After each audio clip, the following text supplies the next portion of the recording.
E agora no Jornal da Bandeirantes, gente, nós estamos recebendo aqui para uma conversa a Júlia Botelho, que está à frente da Matchpoint Real Estate. Ela vai explicar para a gente o que ela faz, por que ela está aqui na Rádio Bandeirantes hoje para falar com a gente sobre assuntos ligados ao setor imobiliário. Tudo bem, Júlia? Seja bem-vinda, bom dia. Bom dia, muito obrigada pelo convite, estou muito feliz de estar aqui hoje.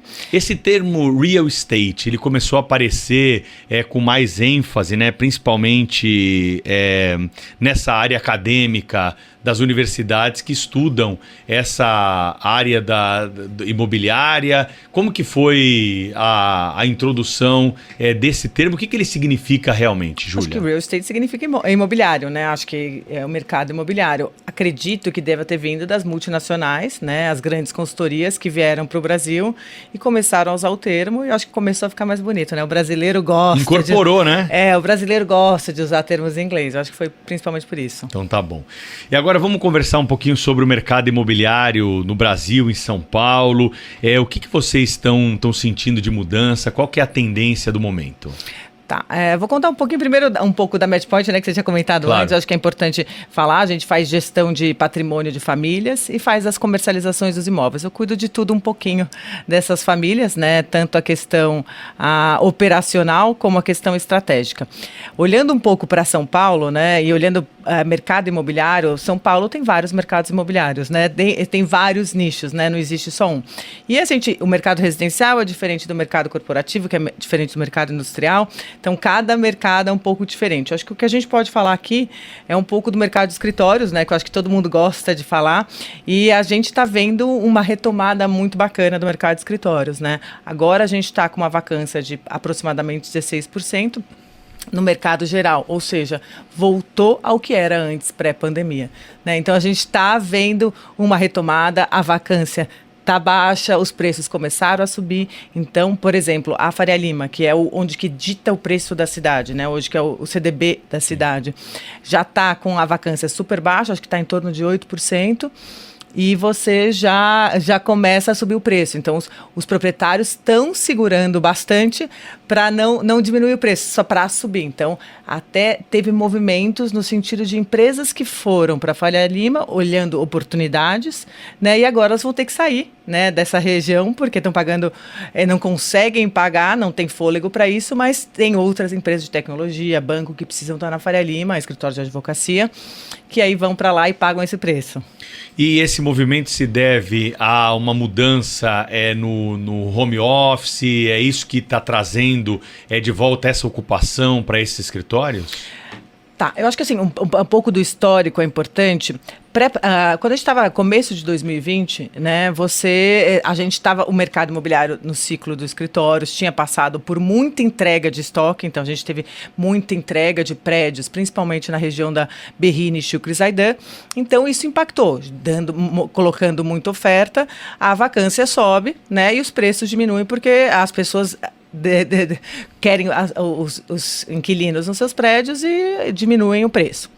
Aí o que aconteceu? Em 2020 a gente acreditou, olha, tá uma maravilha, as entregas já foram ocupadas, agora vai começar o mercado de novo. E aí veio a pandemia.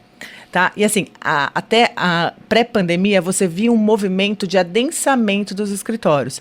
Então, se você lembrar, eram aquelas tábuas bem grandes, né? E as pessoas cada vez mais adensadas. Aí veio a pandemia. A pandemia, todo mundo ficou morrendo de medo, né? Não vai existir, vai ter só home office e tudo mais. Então, as grandes empresas devolveram muitas áreas, as pequenas ficaram muito em dúvida e às vezes devolveram espaço, ficaram em espaços menores. Então, começou esse movimento. E aí, acho que agora se consolidou o movimento de que o escritório tem muita qualidade de vida. Então, a pandemia mostrou para as pessoas que qualidade de vida é importante. E a qualidade de vida no escritório. Então, a questão de transporte é muito importante. Então, por exemplo, a região de Pinheiros hoje, né, que é uma região que você conseguiu mudar o zoneamento ali da Rebouças, conseguiu construir prédio, e você tem o metrô ali na frente. Então, está indo muita coisa para lá. né? Então, acho que é esse que foi o movimento um pouquinho dos escritórios e como que a gente está hoje. Estamos conversando com a Júlia Botelho, que é CEO da Matchpoint, aqui no Jornal Gente de hoje, falando sobre o mercado imobiliário. Tem alguma região da cidade que está despontando mais do que outra? Nesse trabalho, você observa alguma tendência aí de crescimento em alguma área de São Paulo, Júlia? Olha, Paulista, que é uma região, né, que você, pré-pandemia, as pessoas estavam fugindo um pouquinho da região da Paulista, tinha muito, falar, não, tem muita manifestação, tem uma questão de segurança, e aí pós-pandemia voltou muito para lá, porque eu acho que é uma questão de transporte, você tem... Metrô ali, Você tem metrô, você tem serviços, então a vacância da Paulista diminuiu bastante, você está com uma vacância super baixa hoje, que eu acho que é 10%, 12%, e os preços começaram a subir. O que acontece da Paulista é que você não tem muito novo estoque, porque você não tem como construir muito. Então, isso ajuda a subir preço, né, e baixar a vacância. Uma região que eu sempre acreditei e sempre pensei que deveria ser uma região de escritórios mais consolidada é a Barra Funda, né? Porque faz bastante sentido você pensar o crescimento da cidade para um lugar trimodal, para a Zona Oeste, faria sentido esse crescimento. Mas foi para Berrini e Xúquer. Mas agora teve algumas entregas e teve bastante absorção na Barra Funda. Então, foi as regiões que tiveram bastante absorção no último trimestre foi Barra Funda, foi Pinheiros e foi Faria Lima. Então, é bem bacana isso. Júlia, uma outra questão que a gente tem também para tratar aqui são as fachadas ativas, né? A Rádio Bandeirantes acompanhou essa polêmica na cidade de São Paulo, acompanha até hoje os seus desdobramentos. Eu queria que você trouxesse para a gente o panorama atual, né? Como é que está essa situação? Foi algo que realmente mudou de alguma forma o setor imobiliário em São Paulo? Quais são os desafios que nós temos ainda pela frente para esse tema da fachada ativa?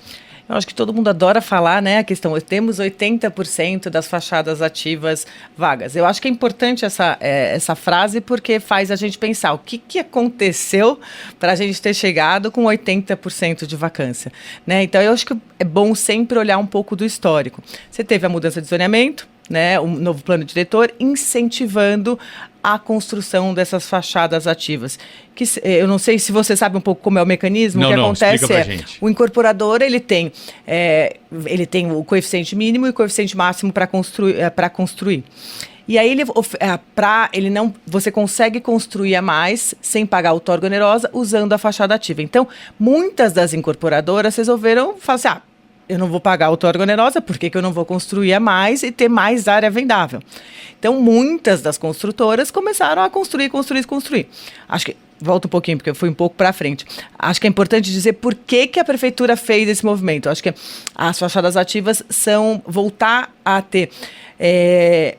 o escritório junto com o residencial, o uso misto, né? Que nem você pega Nova York, pega Paris, os grandes centros, né? Você tem toda essa questão. Principalmente essa questão de mobilidade, de segurança, ter tudo junto no mesmo lugar. Então, vamos lá. Daí, a prefeitura fez essas mudanças na legislação, as incorporadoras começaram a construir, mas não necessariamente elas construíram pensando no varejo. O varejo é um bicho diferente, né? Por exemplo, você vai para o shopping, né? Então, o shopping center no Brasil é o varejo o que a gente consegue acessar. Uma das coisas mais importantes que tem no varejo de shopping é o mix de lojas. Então, por que não se pensou no mix de lojas quando você construiu um empreendimento residencial? Você colocou ali várias lojinhas. Qual vai ser o mix? Esse mix vai...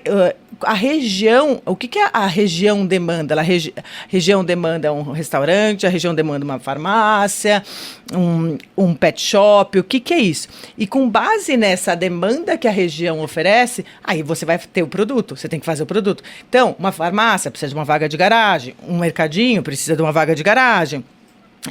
Um restaurante precisa de exaustão, uma loja que precisa de um varejo muito na frente, você tem que ter uma visibilidade, você não pode colocar uma loja escondida lá no fundo, entendeu? Né? Então, você acha que o problema do estacionamento é grave hoje em São Paulo, não ter o estacionamento, tanto para uma farmácia, um mini mercado, um pet shop?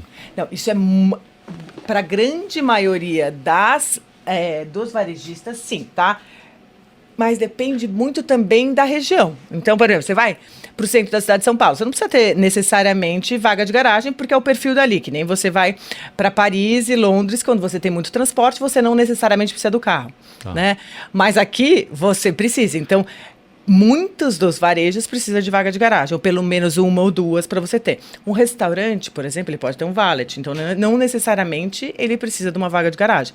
Mas uma farmácia, você vai numa farmácia, você não tem uma vaga de garagem? Eu não. É difícil. Eu, por exemplo, não vou num supermercado que eu não tenho uma vaga na frente. Se eu tiver que subir ou descer, eu não vou. Muita gente fala isso, né? De subsolo, vaga apertada, o tempo, às vezes, que você gasta na manobra ali, na fila. Então, são muitas questões. E agora, como é que a gente resolve esse problema de fachada ativa? O que a gente tem que fazer? Você que é especialista no assunto aí. Então, acho que, assim, tem duas soluções, né? A primeiro daqui para frente, pensar e estruturar. Então, as novas incorporações têm que analisar. Faz sentido fazer uma fachada ativa? Se fizer sentido, o que é o perfil e vamos construir ela de acordo com o perfil. Então, ela vai agregar o residencial, vai agregar o comercial, vai agregar a região, tem que entender. Então, precisa, você acha que é um restaurante? Então, vamos colocar uma exaustão, vai precisar de vaga? Você tem que entender tudo isso. Então, isso para os novos projetos é muito importante. Para os projetos que estão aí, a gente vai ter que entender, até mesmo precificar. Porque muitas das incorporadoras, o que elas acreditavam? Ao preço que elas venderam no residencial, dou um exemplo, R$20 mil o metro quadrado, ela achou que o varejo também era R$20 mil o metro quadrado. Mas é muito diferente, porque o varejo, não necessariamente o varejista compra o ponto. Normalmente você tem um investidor que compra o ponto e o varejista ocupa ele. E aí o que acontece, né? O varejista, ele não consegue necessariamente pagar o preço para fechar a conta de R$20 mil o metro quadrado. De repente, a taxa de retorno é no máximo R$10 mil o metro quadrado. Por quê? Ele tem que pagar a operação dele, dar lucro, e ainda mais, muitos desses prédios tem na convenção de condomínio que a loja tem que pagar condomínio. Só que a loja não usa o elevador, a loja não usa a área social. Então, assim, também foi um erro aí das convenções de condomínio. Né? Então, assim, o que a gente tem que fazer para solucionar? Ver qual que é quem que é o potencial ocupante para esse lugar? O que a gente pode fazer, então? Então, vamos pensar. E qual que é o máximo que ele pode pagar? Então, vamos para o mercado procurando esse ocupante. Então, é fazer um trabalho bem dedicado, porque também o que aconteceu, muitas dessas incorporadoras, elas têm os corretores delas, mas que são especialistas em residencial. Tenta ir Vou te dar um exemplo. Vai num prédio que tem fachada ativa, tenta visitar uma fachada ativa. Você não consegue. Porque, a chave está ali, a chave não está, eu não consigo visitar. Porque não está. O empreendimento residencial foi todo vendido, o corretor deixou a chave ali e ninguém fez nada.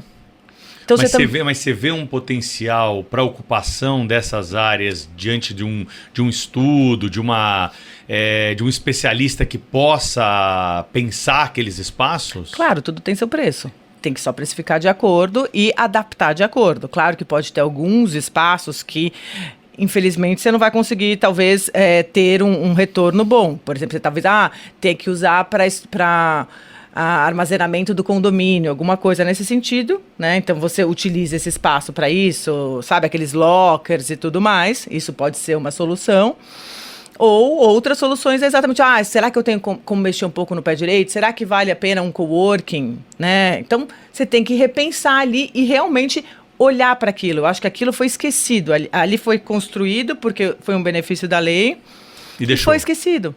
E aí a gente tem que olhar para ele agora e fazer um trabalho bem ativo. E é isso que a gente está fazendo. Tá. E os novos empreendimentos que você estava falando? Está tendo esse olhar ou nós precisamos ter esse olhar? Não, já estão. Já estão, a grande maioria já está. Então, assim, tem vários empreendimentos que estão sendo lançados agora que já está até com o varejo já acertado, né? Então, eles pensaram muito bem. E muitos até não estão fazendo fachada ativa porque viram que não fazia sentido. Alguns até desistiram diretamente, sem pensar, e alguns estudaram para isso. Tá. Ô, Júlia, em relação à legislação, a gente precisa mudar alguma coisa na lei para facilitar tudo isso que a gente está conversando aqui? É preciso algum ajuste para esses desafios que estão colocados aí para o mercado imobiliário? Eu acho que sim, precisa de ajustes. Já foram feitos. Então, quando foi feita a primeira a mudança, tiveram algumas mudanças depois. Por quê? Você só aprende no erro, né? E aprende no acerto e no erro. Então, e a ideia do urbanista, né? O urbanista normalmente é mais sonhador, ele tem uma ideia e tudo mais, e não necessariamente você coloca isso em prática, porque o incorporador também precisa ganhar dinheiro. Então, é uma junção. Então, eu acho que vai ter, sim, algumas adaptações e vão ter que acontecer. E acho que incorporador e prefeitura têm que estar muito juntos para pensar isso da melhor forma possível. Tá. Sobre reformas, né? A gente acompanha um trabalho aí de retrofit, de você trazer conceitos mais modernos para espaços, empreendimentos, casarões mais antigos, prédios. É uma prática que hoje ela é mundial, São Paulo está adotando essa tendência. Nós temos bons exemplos já por aqui? Sim, tem bastante exemplo. São Paulo está adotando, e não só São Paulo, né? Brasil como um todo, tem algumas outras regiões. O que acontece, né, o retrofit, principalmente em regiões mais antigas, né? Então vamos olhar, por exemplo, o centro da cidade de São Paulo.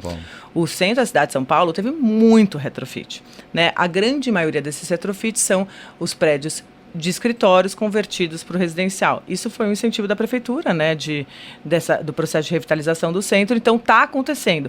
O que acontece é que o retrofit é que nem aquela reforma, né?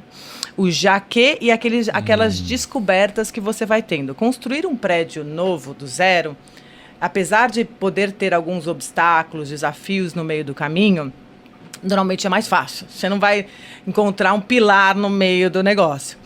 Mas, a hora que você está construindo fazendo um retrofit, você vai descobrir muita coisa. Então, a obra que você achou que talvez fosse custar 1.000, vai custar 1.500, 2.000 reais no metro quadrado. Então, não necessariamente a incorporadora quer. Mas está, sim, acontecendo e tem que acontecer, né? Então, por exemplo, vamos contar a Berrini, né? A Berrini, ela sofreu muito, porque ela tem um estoque mais antigo, com a chegada dos prédios lá na Berrini Shukri, que é ali no final, que são prédios novos, que começaram a praticar preços super bons para atrair os inquilinos. A Berrini ficou um pouco para trás, né? Porque ela estava com um estoque mais antigo e tudo mais. Então, o que aconteceu? Alguns incorporadores, investidores, começaram a fazer retrofit ali. E o que acontece? Os que fizeram retrofit foram os que alugaram. Então, é importante você fazer esse retrofit, né? E talvez não pensar só esse retrofit depois de muitos anos, né? Um ativo imobiliário é muito importante, ele está sempre sendo atualizado, né? Você pega, por exemplo, um prédio, o Plaza Iguatemi, na frente do Shopping Iguatemi, que é um ícone, que é um dos maiores preços de mercado da cidade, né? Porque você tem lá grandes family office. Ele está sempre em retrofit. Por quê? Os proprietários daquele imóvel estão sempre muito alinhados, sempre conversando e sempre atualizando. Troca de elevadores, reforma de fachada, está sempre. Então, você olha lá, isso não parece um prédio velho, mas é um prédio antigo. Mas ele não parece, porque ele está sempre se adaptando. Então, isso é muito importante. Isso é uma das coisas que a gente faz muito para as nossas famílias, né? Que a gente cuida. Porque, imagina, ele tem que estar diferenciado no mercado. E isso acontece muito. As famílias, elas dizem, tá alugado, tá bom. Né? E não necessariamente está alugado, tá bom. Esse locatário está fazendo a manutenção ou não? Porque a grande maioria não está. Então, você tem que cobrar ele. E aí, será que vale um retrofit aqui?